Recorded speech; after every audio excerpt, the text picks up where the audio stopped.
എല്ലാ കൂട്ടുകാർക്കും നല്ലൊരു രാത്രി ആശംസിച്ചുകൊണ്ട് നമുക്ക് നേരെ ഇഷിതയുടെയും മഹേഷിന്റെയും നാളത്തെ നല്ലൊരു പ്രൊമോ വിശേഷം കേട്ടാലോ. ആദ്യമായി കാണുന്നവരാണെങ്കിൽ ചാനൽ ഇഷ്ടപ്പെട്ട ഒന്ന് സബ്സ്ക്രൈബ് ചെയ്യാൻ മറക്കരുതേ.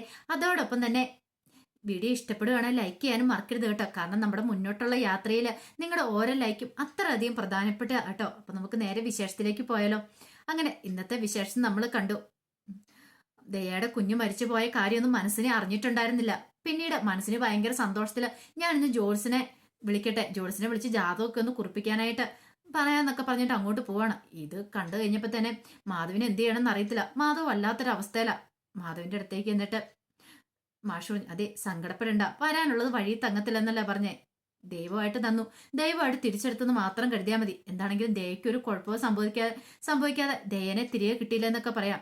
പക്ഷേങ്കിൽ ഇതൊന്നും കേട്ടിട്ട് മാധവന്റെ മനസ്സിന് ആശ്വാസമായില്ല. കാരണം അമ്മ ഇത് അറിഞ്ഞു കഴിയുമ്പം അമ്മയുടെ പ്രതികരണം എങ്ങനെയായിരിക്കും പോലും ചിന്തിക്കാൻ പറ്റുന്ന കാര്യമായിരുന്നില്ല. ആ സമയം ആഷിത വന്നിട്ട് മാധവനോട് പറഞ്ഞു, സാരമില്ല മാധവേ, ഇനിയിപ്പോ ഇതിനെക്കുറിച്ച് ചിന്തിക്കേണ്ട. അമ്മേനെ കാര്യങ്ങളൊക്കെ പറഞ്ഞ് ബോധ്യപ്പെടുത്തണം. അതാണ് നമ്മൾ ആദ്യം ചെയ്യേണ്ട കാര്യം. അമ്മ ഇനിയിപ്പം സത്യങ്ങളൊക്കെ അറിഞ്ഞില്ലെങ്കിൽ അമ്മ കുറെ മനക്കോട്ടകളൊക്കെ കെട്ടിയുണ്ടാക്കും. ഇത് കേട്ട് കഴിഞ്ഞപ്പത്തിന് മാഷോടും ശരിയാ, അമ്മയോട് എത്രയും പെട്ടെന്ന് കാര്യങ്ങളൊക്കെ പറയണം. അത് മാധവ് തന്നെ പറയണം, ഞങ്ങൾ ആരും പറഞ്ഞാൽ ശരിയാവത്തില്ലെന്ന് പറയണം. പിന്നീട് ആഷിത അങ്ങോട്ട് പോയിട്ട് മഹേശ്വരനെ വിളിക്കുകയാണ്. മഹേശ്വരനെ വിളിച്ചിട്ട് ഹോസ്പിറ്റലിൽ നടന്ന കാര്യങ്ങളൊക്കെ പറയാം. കുഞ്ഞു മരിച്ചു പോയ കാര്യം സിറ്റി ഹോസ്പിറ്റലാന്ന് അതല്ല ആ കാര്യങ്ങളെല്ലാം പറയാ. എല്ലാം കേട്ട് ഞാൻ മഹേശ്വർ പറഞ്ഞു, ഇനിയിപ്പോ എന്ത് ചെയ്യുമെന്ന് ചോദിക്കുക. അറിയത്തില്ല, എനിക്ക് എനിക്കറിയത്തില്ല ഈശ്വരായിട്ട് ഇനിയിപ്പോ എന്ത് ചെയ്യണമെന്ന്. കാരണം ഇനിയിപ്പോ ഈ കുറ്റങ്ങളെല്ലാം വരാൻ പോകുന്ന എന്റെ ഇഷിതയുടെ മേലായിരിക്കും. പിന്നെ ഞാനും കൂടെ പറഞ്ഞിട്ടായി സിറ്റി ഹോസ്പിറ്റലിലേക്ക് കൊണ്ടുവന്ന് വരെയാവും. എനിക്കറിയത്തില്ല, ഒരു പക്ഷേങ്കിൽ ദയ്യയുടെ ജീവനെങ്കിലും രക്ഷിക്കാൻ പറ്റി. പക്ഷെ അമ്മയോടൊന്നും പറഞ്ഞിട്ട് കാര്യമില്ല എന്ന് പറയാ. തൽക്കാലത്തേക്ക് നീ ആയിട്ടൊന്നും പറയാൻ പോണ്ട, മാധവ് തന്നെ ആ കാര്യങ്ങളൊക്കെ പറയട്ടെ എന്ന് പറയാ. എന്താണല്ലോ ഒരു കൊടുങ്കാറ്റുണ്ടാവുന്ന ഉറപ്പാണ്. അമ്മയുടെ സ്വഭാവം അറിയാലോ എന്നറിയാം. അതെനിക്കറിയാം, അത് ഓർത്തിട്ടാ എനിക്ക് ടെൻഷൻ. അത് മാത്രമല്ല ദയോട് ഈ കാര്യങ്ങളൊക്കെ എങ്ങനെ പറയും. എത്രയോ പ്രതീക്ഷയോട് കാത്തിരിക്കുന്ന ഒരു പക്ഷേങ്കിൽ കുറച്ചു നേരം മുമ്പെങ്കിലും ഇവിടെ എത്തിക്കുമായിരുന്നെങ്കിൽ കാര്യം ഉണ്ടായിരുന്നു. മണിക്കൂറുകൾ കഴിഞ്ഞായിരുന്നു കുഞ്ഞു മരിച്ചിട്ടെന്ന് പറയാം.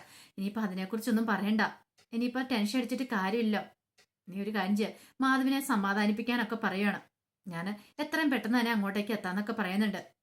ഈ സമയം മാഷ് എന്ത് ചെയ്യുവാണ്, നേരെ ഇഷിതയുടെ ക്യാമ്പിലേക്ക് കയറി ചെല്ലുക. അച്ഛനെ കണ്ടതും പെട്ടെന്ന് തന്നെ ഇഷിത എഴുന്നേറ്റ് മോളിരിക്കാൻ പറയണം. അങ്ങനെ ഇരുന്നു.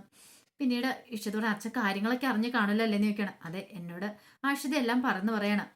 അല്ല മോളെ, അറിയാലോ ഇനി വരാൻ പോകുന്ന പ്രതിസന്ധി എത്ര വലുതായിരിക്കും എനിക്കറിയാം അച്ഛാ. കാരണം എല്ലാ കുറ്റങ്ങളും എന്റെ തലയിലേക്കായി വരാൻ പോകുന്നത്. കാരണം ഈ സിഎമ്മായിട്ട് ഞാൻ ചാർജ് എടുത്തിട്ട് ആദ്യത്തെ കേസാണ്. അത് ഇങ്ങനെയായി തീർന്നല്ലോ എന്ന് ഓർത്തിട്ട് എനിക്ക് നല്ലൊരു വിഷമമുണ്ടെന്ന് പറയണം. നമുക്കൊന്നും ചെയ്യാൻ കഴിയില്ലായിരുന്നു, നമുക്ക് ചെയ്യാനും കഴിയുന്നില്ല അപ്പുറമായിരുന്നു കാര്യങ്ങൾ. ഇങ്ങോട്ട് എത്തുന്നതിന് മുമ്പ് തന്നെ കുഞ്ഞു മരിച്ചായിരുന്നു പറയണം. പിന്നെ സാരമില്ല അച്ഛ, അച്ഛനാണ് എന്റെ എല്ലാ ധൈര്യം അറിയാലോ. അച്ഛൻ ഞങ്ങൾക്ക് ധൈര്യം തന്നിട്ടുണ്ട്. എന്ത് വന്നാലും എന്ത് പ്രതിസന്ധി വന്നാലും അതൊക്കെ നേരിടാനുള്ളേ. അതുകൊണ്ട് എനിക്ക് ആ ഒരു ഭയമില്ല. ഇനിയിപ്പോ ഒരു മല ഇടിഞ്ഞു വന്നാൽ പോലും ഞാൻ ദേ ധൈര്യത്തോടെ നിൽക്കത്തുള്ളൂ. ഒരിക്കലും ഞാൻ തോറ്റോടത്തില്ലെന്ന് പറയണേ. എനിക്കറിയാം മോളെ, ആ ഒരു ധൈര്യം എനിക്കുള്ളൂ. എന്തു വന്നാലും നീ പിടിച്ചു നിൽക്കണം. എത്രയൊക്കെ കുറ്റപ്പെടുത്തലുകൾ കേട്ടെന്ന് വന്നാലും നീ ഒന്നുകൊണ്ട് പേടിക്കണ്ട, ധൈര്യമായിട്ട് ഇരിക്കാനൊക്കെ പറഞ്ഞുകൊണ്ട് ആശ്വസിപ്പിക്കുന്നുണ്ട്. പക്ഷേങ്കിൽ ഇഷിതയുടെ മനസ്സിലും വല്ലാത്തൊരു ടെൻഷനാ. ഇതുവരെയായിട്ട് മനസ്സിന് അമ്മ കാര്യങ്ങളൊക്കെ അറിഞ്ഞിട്ടില്ല. അവരറിഞ്ഞു കഴിയുമ്പോൾ മിക്കവാറും ഈ ഹോസ്പിറ്റൽ തന്നെ എടുത്ത് തിരിച്ചു വെക്കാൻ പോകുന്ന തരത്തിലൊരു ഭൂകമ്പം ഉണ്ടാക്കും. അങ്ങനെ അവിടുന്ന് ഇഷിതയുടെ അടുത്ത് നിങ്ങളുടെ ഇറങ്ങി വരുത്തുമ്പോഴത്തേനും മനസ്സിനെ അങ്ങോട്ട് വരുവാണ്. മനസ്സിനെ വന്നിട്ട് പറഞ്ഞു, എന്താണെങ്കിലും നിങ്ങളുടെ മോള് ആ ചതി ചെയ്തില്ല കേട്ടോ എന്ന് മാഷിനോട് പറയാണ്. അതെ, ഞാൻ കരുതി ഇവിടെ കൊണ്ടുവന്നു കഴിഞ്ഞപ്പോൾ നിങ്ങളുടെ മോള് ഞങ്ങളുടെ കുഞ്ഞിനെ കൊന്നുകളയെന്ന് വിചാരിച്ചേ. കാരണം നിങ്ങളുടെ മോളാണല്ലോ ഇപ്പോഴത്തെ CMO. പക്ഷെങ്കിൽ അതുണ്ടായില്ല. എന്നാൽ കുഞ്ഞിനെ അമ്മയ്ക്കൊന്നും ഒരു കുഴപ്പമില്ല, അതിന് നന്ദിയുണ്ട്. ഒരു പക്ഷേങ്കിൽ നിങ്ങളുടെ മോള് എന്തേലും ചെയ്തിട്ടുണ്ടായിരുന്നെങ്കിൽ അവളെ ഞാൻ വെറുതെ വിടുത്തല്ലായിരുന്നൊക്കെ പറയണം. ഇത് കേട്ടത് ആഷിത ഒന്ന് നോക്കുവാണ് മാഷിനെ. മാഷ് ഒന്നും മിണ്ടാതെ മുഖം കുനിച്ച് അങ്ങോട്ട് പോവുക ചെയ്തേ. എന്തേലും പറയാൻ പറ്റുമോ? എന്തേലും പറഞ്ഞിട്ടുണ്ടോ അതോടുകൂടി തീർന്നു. ഈ സമയം മനസ്സിന് ഭയങ്കര സന്തോഷത്തിലാണ്. മാതിന്റെ അടുത്ത് എന്നിട്ട് ചോദിച്ചു, എന്താടാ മോനെ ഇതിനായിട്ട് കുഞ്ഞിനെ എന്താ തരാത്തേന്ന് ചോദിക്കുക. അത് പിന്നെ അമ്മേ എന്താടാ എന്തേലും പ്രശ്നമുണ്ടേ? ഒന്നുമില്ല എന്ന് പറയണം. ചിലപ്പോൾ കുറച്ചുകൂടെ കഴിഞ്ഞിട്ട് തരുവുള്ളായിരിക്കും എന്നൊക്കെ പറഞ്ഞിട്ട് മനസ്സിനെ അവിടെ വെയിറ്റ് ചെയ്തിരിക്കുകയാണ്. കുഞ്ഞിനെ തരട്ടെ എന്നൊക്കെ പറഞ്ഞിട്ട് കാത്തിരിക്കുകയാണ്. ഈ സമയം ആഷിതയ്ക്കാണ് അവിടെ നിൽക്കാൻ പോലും തോന്നില്ല. വല്ലാത്തൊരു വീർപ്പൂട്ടലും വെപ്രാളും ഒക്കെയാ. ആഷ നേരെ ഇഷിതയുടെ അടുത്ത് നിന്നിട്ട്, അതെ എനിക്കിവിടെ നിൽക്കാൻ പറ്റുന്നില്ല എന്ന് പറയണം. ചേച്ചി ഇങ്ങനെ ഇന്നാലോ, അല്ല ചേച്ചി കുറച്ചുകൂടെ ഒക്കെ ധൈര്യം കാണിക്കാൻ പറയാം. എനിക്ക് ആഗ്രഹമുണ്ട്, പക്ഷെ എനിക്ക് അറിയില്ല എന്ത് ചെയ്യണമെന്ന്. വല്ലാത്തൊരവസ്ഥയാ. ഇപ്പൊ തന്നെ ദയ കാര്യങ്ങളൊക്കെ അറിയും. ദയം കൂടെ അറിഞ്ഞു കഴിയുമ്പോൾ അവൾക്ക് എങ്ങനെ സഹിക്കാൻ പറ്റും? കാര്യം പറഞ്ഞ എന്റെ അമ്മായിമ്മയുടെ സ്വഭാവം നിനക്ക് അറിയാലോ. കുഞ്ഞും കൂടെ പോയെന്ന് അറിഞ്ഞിട്ടുണ്ടെങ്കിൽ അമ്മയ്ക്ക് സഹിക്കാൻ പറ്റുന്ന കാര്യമില്ല. പോരാത്തിന് ഇത്രയും നാളെ നിന്നെ കുറ്റപ്പെടുത്തിക്കൊണ്ടിരുന്നല്ലേ. പെട്ടെന്ന് ഇങ്ങനെ അവസ്ഥ ഉണ്ടായി കഴിയുമ്പോൾ അമ്മയ്ക്ക് ഇതിനേക്കാളും വലിയൊരു തിരിച്ചടി കിട്ടാനുമില്ല. അതൊക്കെ എനിക്ക് ചിന്തിക്കാൻ പറ്റുന്നതിൽ അപ്പുറമെന്ന് പറയണേ. സാരമില്ല, ദേ ഇപ്പം ആശ്രയിച്ച് വേണം എല്ലാവർക്കും ധൈര്യം കൊടുക്കാനായിട്ട്, എല്ലാവരും ചേർത്ത് പിടിക്കാനായിട്ട്. ദയയ്ക്ക് ബോധം വന്നു കഴിയുമ്പം ദയയുടെ അരികിലേക്ക് ചെല്ലണം, കാര്യങ്ങളൊക്കെ പറഞ്ഞ് ബോധ്യപ്പെടുത്തണമെന്ന് പറയണം. എനിക്കറിയത്തില്ല, സാരമില്ല, മാധവനോട് കാര്യങ്ങളൊക്കെ പറഞ്ഞിട്ടുണ്ട്, കാര്യങ്ങളൊക്കെ മാധവനും അറിയാം. പിന്നെ അമ്മേനെ പറഞ്ഞ് കാര്യങ്ങളൊക്കെ പറഞ്ഞ് മനസ്സിലാക്കേണ്ട കടമ മാധവനാന്ന് പറയാണ്. ഈ സമയം മീറ്റിങ്ങിൽ ഇടയ്ക്കായിരുന്നു മഹേഷ്. അങ്ങനെ മീറ്റിംഗ് ഒക്കെ കഴിഞ്ഞ് പുറത്തേക്ക് വന്നു കഴിയുമ്പോഴത്തേനും വിവേക് ചോദിച്ചു, അല്ല ചിപ്പിമോള് വിളിക്കുകയോ മറ്റോ ചെയ്തോന്ന് ചോദിക്കാം. ഇല്ലടാ, വിളിക്കുകയും ചെയ്തില്ല. പക്ഷേ എങ്കിൽ ഇന്ന് ഇങ്ങോട്ട് വരുന്ന വഴിക്ക് ഐഷിത ഡോക്ടർ പറഞ്ഞിട്ടുണ്ടായിരുന്നു, ദേ അവര് ചിലപ്പോൾ കാണാൻ പോകുന്നു ചിപ്പിമോളെ, അങ്ങനെ കാണാൻ പോയിട്ടുണ്ടെ വിളിക്കാന്നൊക്കെ പറഞ്ഞിട്ടുണ്ടായിരുന്നു. എന്നിട്ട് ഏട്ടൻ എന്താ പറഞ്ഞു? ഞാൻ പറഞ്ഞു വേണ്ടാന്ന് പറഞ്ഞു. ഇതാ പറഞ്ഞ ഏട്ടന് ബുദ്ധിയില്ലെന്നുള്ള കാര്യം. അതിന്റെ വല്ല കാര്യം ഉണ്ടായിരുന്നോ? കിട്ടിയ അവസരം പാഴാക്കേണ്ട കാര്യം ഉണ്ടായിരുന്നോ?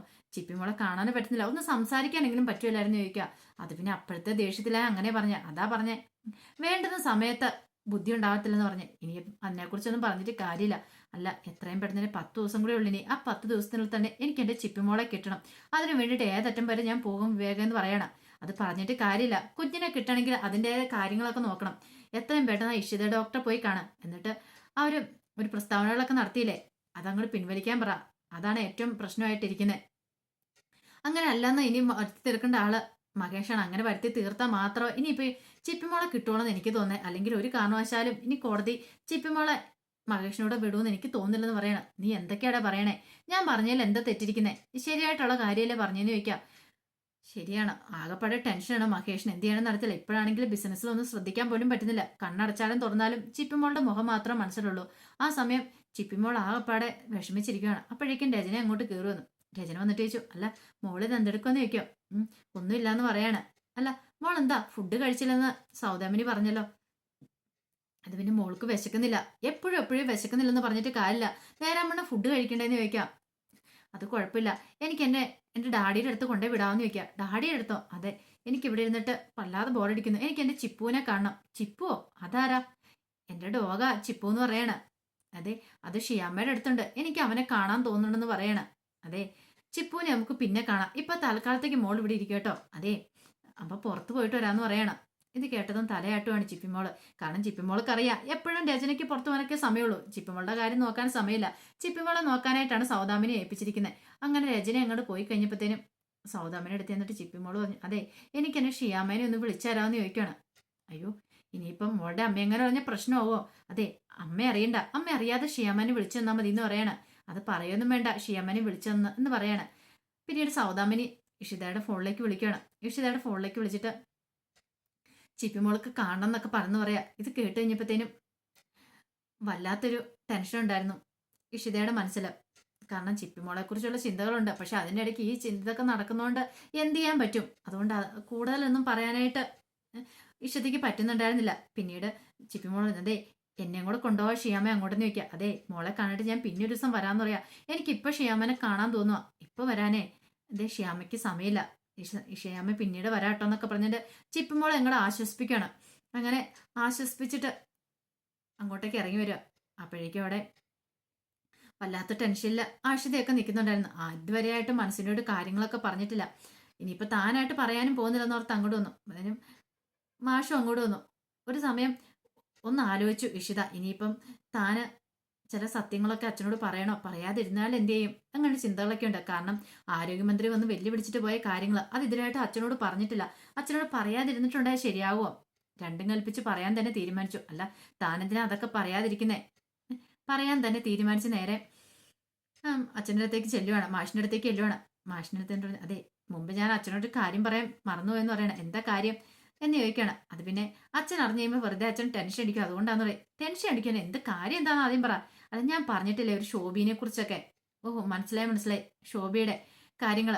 മറ്റേ കൊലക്കേസിലെ അശ്വതി വർമ്മയുടെ കൊലക്കേസിലെ പ്രതിയല്ലേന്ന് ചോദിക്കണം. അത് തന്നെ, അതെ ശോഭിയല്ല അത് കൃത്യം ചെയ്ത് ഞാൻ അച്ഛനോടൊന്നും പറഞ്ഞില്ലായിരുന്നു. അല്ല, മോളങ്ങനെ പറഞ്ഞായിട്ട് എനിക്കറിയാം, പക്ഷെ അതിനെക്കുറിച്ച് കൂടുതൽ എനിക്കൊന്നും അറിയത്തില്ല.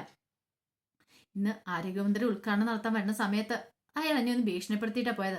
ശോഭയുടെ കാര്യങ്ങളൊന്നും ഇടപെടില്ല, അയാൾ കാണാൻ വന്നിട്ടുണ്ടെങ്കിൽ ഒരു കാരണവശാലും അയാളെ പറയുന്നൊന്നും കേൾക്കരുത്, അങ്ങനെയൊക്കെ പറഞ്ഞ് കുറെ ഉപദേശങ്ങളൊക്കെ തന്നിട്ടാ പോയത്. അയാളെ കാണരുത്, മിണ്ടരുതെന്നൊക്കെ. ഇതിന്റെ പിന്നിൽ എന്തൊക്കെയോ ഉണ്ടച്ചാ, അങ്ങനെ എന്തെങ്കിലും സംഭവിച്ചിട്ടുണ്ടെങ്കിൽ ഞാൻ ജീവനോടെ ഇല്ലെന്നൊക്കെ പറഞ്ഞ് വെല്ലുവിളിച്ചെന്ന് പറയാം. ഇത് കേട്ടത് മാഷിന് ആദ്യം ഞെട്ടലുണ്ടായി. പിന്നീട് മാഷ് പറഞ്ഞു, മോളെന്ത് പറഞ്ഞു? മാഷിന്റെ മോളല്ല ഞാൻ, അപ്പം ഞാൻ പിന്നോട്ട് പോവോ? അറിയാലോ. ഇത് കേട്ടത് മാഷ് പറഞ്ഞു, അതിന്റെ അർത്ഥം എന്താ മോളെ? ഒന്ന് ഓർത്ത് നോക്കി.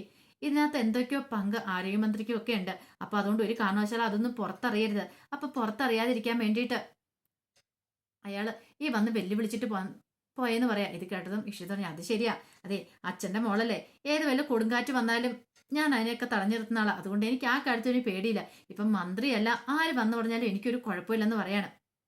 ഇത് കേട്ടതും മാഷ് പറഞ്ഞു, ശരിയാ മോൾ ഒരിടത്തും ഭയപ്പെടേണ്ട ആവശ്യമില്ല. നമ്മളെപ്പോഴും നേരിന്റെ സത്യസന്ധിയുടെ കൂടെ ആയിരിക്കണം നിൽക്കട്ടെ. ഒന്നുമല്ലെങ്കിലും ഞാൻ ഒരു മാഷ, ഞാൻ നല്ല കാര്യങ്ങൾ പറഞ്ഞല്ലേ മോളെ പഠിപ്പിച്ചുവിട്ടിരിക്കുന്നു നിൽക്കുക. അത് തന്നെ എൻ്റെ ഒരു ധൈര്യം. കാരണം നമ്മൾ സത്യസന്ധമായിട്ട് എവിടെയും പോവുകയാണെങ്കിൽ നമുക്ക് നാളെ ഒരു ദിവസം തലകുനിക്കേണ്ട കാര്യം വരത്തില്ലെന്ന് പറയണം. അതെനിക്കറിയാം. എൻ്റെ മോളെ എനിക്ക് നല്ല വിശ്വാസമുണ്ട്. മോളൊന്നും കേട്ട് ഭയപ്പെടുകയൊന്നും വേണ്ട കേട്ടോ. ഇതിനേക്കാളും വലിയ പ്രശ്നം വന്നാലും നമ്മൾ ഇതൊക്കെ തരണം ചെയ്ത് മുന്നോട്ട് പോകുന്നു പറയണം. പിന്നെ തൽക്കാലത്തേക്ക് മോളുടെ അമ്മയുടെ ഈ കാര്യം പറയാൻ പോകണ്ട. അങ്ങനെ അറിഞ്ഞിട്ടുണ്ടെങ്കിൽ പ്രിയാമണി അറിഞ്ഞാൽ പിന്നെ തീർന്നു. അതോടുകൂടി പിന്നെ ആകെപ്പാടെ പ്രശ്നത്തിലാവുമെന്ന് പറയാം. എനിക്കറിയാച്ചാ, ഞാനൊന്നും പറയാനായിട്ടൊന്നും പോകുന്നില്ല എന്ന് പറയാം. അച്ഛനും ആരോടും പറയണ്ട, എന്ത് വരുമെന്ന് നോക്കട്ടെ എന്നൊക്കെ പറയണം. ആ സമയം ഇത്ര സമയമായിട്ട് കുഞ്ഞിനെ കിട്ടാതെ വന്നപ്പോഴത്തേനും മനസ്സിനിക്ക് ആകെപ്പാടെ ടെൻഷൻ. എന്തായി ഏതായെന്നും അറിയത്തില്ല. എന്താണോ ഇതുവരെയായിട്ട് കുഞ്ഞിനെ ഒന്നും കിട്ടാത്ത? ആകെപ്പാടെ ടെൻഷൻ അടിച്ച് ഐസിയുന്റെ പുറത്ത് നിൽക്കുവാണ്. അപ്പോഴേക്കുമാണ് അതിലൂടെ ഡോക്ടർ അങ്ങോട്ട് വരുന്നത്. ഡോക്ടറെ കണ്ടത് മനസ്സിന് പെട്ടെന്ന് ചോദിച്ചു, ഡോക്ടർ ഇതെന്താ ഇത്ര സമയമായിട്ടും കുഞ്ഞിനെ തരാത്തേന്ന് ചോദിക്കുക. ഇത് കേട്ടോ ഡോക്ടർ ഒന്നും അമ്പരുന്നു. കുഞ്ഞിനെ തരാനോ? ഏത് കുഞ്ഞിനെന്ന് ചോദിക്കുക. അല്ല ഡോക്ടർ എന്താ പറയണേ? എന്റെ മകന്റെ കുഞ്ഞിനെ, ഡെലിവറി കഴിഞ്ഞിട്ട് ഇത്ര സമയമായില്ലേ, ഇതുവരെയായിട്ടും കുഞ്ഞിനെ തന്നില്ലോ എന്ന് പറയാണ്. പെട്ടെന്ന് ഇങ്ങനെ മാധവിനെ നോക്കണം. അല്ല മാധവ് കാര്യങ്ങളൊന്നും പറഞ്ഞില്ലേന്ന് ചോദിക്കാം. അല്ല അത് പിന്നെ ഡോക്ടർ ഞാൻ പെട്ടെന്ന് ഡോക്ടർ അതെ കുഞ്ഞ് നേരത്തെ തന്നെ മരിച്ചു പോയായിരുന്നു പറയണേ. ഡോക്ടർ എന്തൊക്കെയാ പറയണേന്ന് ചോദിക്കുക. അതെ, കുഞ്ഞ് മരിച്ചാണ് പുറത്തു വന്നതെന്ന് പറയാണ്. ഇത് കേട്ട് സമനിലേറ്റ പോലെ ആയിപ്പോയി മനസ്സിന് നിയന്ത്രണം അങ്ങോട്ട് പോയി. ഡോക്ടർ വെറുതെ അനാവശ്യം പറയരുത്, എന്റെ കുഞ്ഞ് മരിച്ചിട്ടൊന്നുമില്ല, നിങ്ങൾ കള്ളത്തരം പറയുന്നതെന്ന് പറയും. ദേ മാധവിനോട് ആ കാര്യങ്ങളൊക്കെ പറഞ്ഞായിരുന്നല്ലോ, അതിനുശേഷമുള്ള മാധവ് സർജറിക്ക് സംഭവിച്ചെന്ന് ചോദിക്കുക. ശരിയാണോ എന്ന് ചോദിച്ചിട്ട് മാധവിന്റെ കോളറിൽ അങ്ങ് ചെന്ന് പിടിക്കുകയാണ്. സത്യം പറയടാ, കുഞ്ഞ് മരിച്ചു പോയെന്ന് ചോദിക്കുക. അതമ്മേ പിന്നെ അപ്പം ഞാൻ ഉദ്ദേശിച്ച പോലെ തന്നെ കാര്യങ്ങൾ നടന്നില്ലേ? എല്ലാം അവളെല്ലാം പ്ലാൻ ചെയ്ത പോലെ തന്നെ നടന്നു. അവള് നമ്മുടെ കുഞ്ഞിനെ ഇല്ലാതാക്കി എന്ന് പറഞ്ഞുകൊണ്ട് അവിടെ കിടന്ന് അലറി വിളിക്കുവാണ് മനസ്സിനെ. ആഷതിക്ക് മനസ്സിലായി കാര്യങ്ങളൊക്കെ അറിഞ്ഞ് ഇനിയിപ്പോൾ രക്ഷയില്ലെന്ന്, ഇനിയിപ്പോൾ എന്തൊക്കെ സംഭവിക്കുന്നു പോലും അറിയത്തില്ലാത്തൊരവസ്ഥയിലാണ് ആഷയെ നിൽക്കുന്നത്. ആ സമയം അതിനേക്കാളും വലിയ ടെൻഷനിലാണ് മഹേഷ്. കാരണം മഹേഷിനൊരു ഫോൺ കോൾ വരുവാണ്. ആ ഫോൺ കോൾ വന്ന് അത് കോൾ അറ്റൻഡ് ചെയ്ത് കഴിഞ്ഞപ്പോഴത്തേനും മഹേഷ് ഒരു സത്യം പറയുകയാണ്. താന് ഇത്രയും കാലം വെറുത്തിരുന്ന, അല്ലെങ്കിൽ ഇത്രയും വരാൻ പോകുന്ന വലിയൊരു അപകടത്തെപ്പറ്റി വിനോദ് മാളിയേക്കൽ ഇങ്ങോട്ട് വരുവാന്ന്.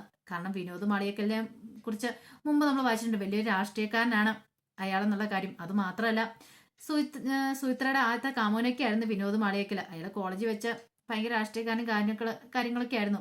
ഇപ്പൊ ഭയങ്കര വലിയ ബിസിനസ്മാനും അങ്ങനെയൊക്കെ ആയിട്ട് പോയിക്കുന്ന ഒരാളാണ് വിനോദ് മാളിയേക്കൽ. അയാൾ കേരളത്തിലേക്ക് വരാൻ പോവാന്നുള്ള അതില് വിനോദ് മാളിയേക്കൽ വരുവാന്ന് അറിഞ്ഞപ്പോ തന്നെ ആകെപ്പാടെ അസ്വസ്ഥനായി മഹേഷ്. പിന്നീട് വീട്ടിലേക്ക് വന്നു കഴിഞ്ഞപ്പോ തന്നെ രാമദാൻ ചോദിച്ചു, എന്താണ് മോനെ നിന്റെ മുഖത്ത് എന്തൊരു വല്ലായ്മയെന്ന് ചോദിക്കണം. അത് പിന്നെ വെച്ചൊരു പ്രശ്നമുണ്ട്. കാര്യം എന്താ? ഏറ്റവും വലിയ തലവേദന വരാൻ പോവാ, ആ വിനോദ് മാളിയേക്കൽ ഇങ്ങോട്ട് വരാൻ പോവെന്ന് പറയണേ. ഇത് കേട്ടതും രാമനാഥൻ ഒന്ന് ഞെട്ടുവാണ്. കാരണം അവർക്കറിയാം എന്തൊക്കെയോ ചില പ്രശ്നങ്ങളുണ്ട് ഈ വിനോദ് മാളിയേക്കലുമായിട്ട്. അതെന്താണെന്ന് അറിയത്തില്ല, അതിനിപ്പോ വരുന്ന ദിവസങ്ങൾ നമുക്ക് അറിയാനായിട്ട് സാധിക്കുള്ളൂ. എന്താണ് ഈ വിനോദ് മാളിയേക്കൽ എന്ന് പറഞ്ഞാൽ അത്ര നല്ലവനൊന്നും അല്ല അവന്. കാരണം അവൻ ഊടായ്പന്റെ ആശാനാണ് താനും. കാരണം അവൻ വന്നിട്ടുണ്ടെങ്കിൽ ഇനിയിപ്പം മിക്കവാറും അയാളുടെ ഒപ്പമായിരിക്കും നിൽക്കുന്നത്, ആകാശിന്റെ ഒപ്പമായിരിക്കും നിൽക്കാൻ പോകുന്നത്. അപ്പം ഉറപ്പായിട്ടും മഹേഷിനെ താർക്കാനായിട്ടൊക്കെ ശ്രമിക്കും. അപ്പൊ അതിന്റെ വിശേഷങ്ങളൊക്കെ ഇനി വരാൻ പോകുന്നത്. ആ വിശേഷങ്ങളൊക്കെ നമുക്ക് എല്ലാവർക്കും കാത്തിരിക്കാട്ടോ. ഒരിക്കൽ കൂടി എല്ലാവർക്കും നല്ലൊരു രാത്രി ആശംസിച്ചു നിർത്തുന്നു. നന്ദി.